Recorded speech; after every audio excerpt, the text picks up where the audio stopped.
There are thousands of different emoticons that you can use in your instant messenger program, but some of the most popular ones are for the romantically inclined, and today we're going to talk about kiss-related emoticons.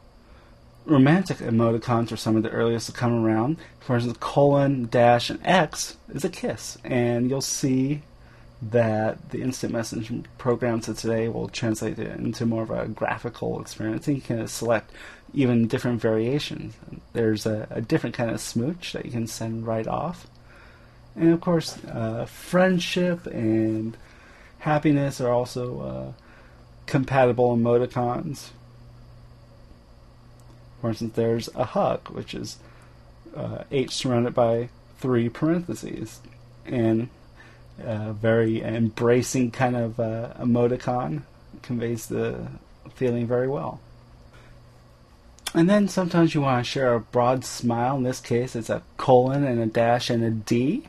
And again, it's been translated by our instant messenger program to a broad, bright smile.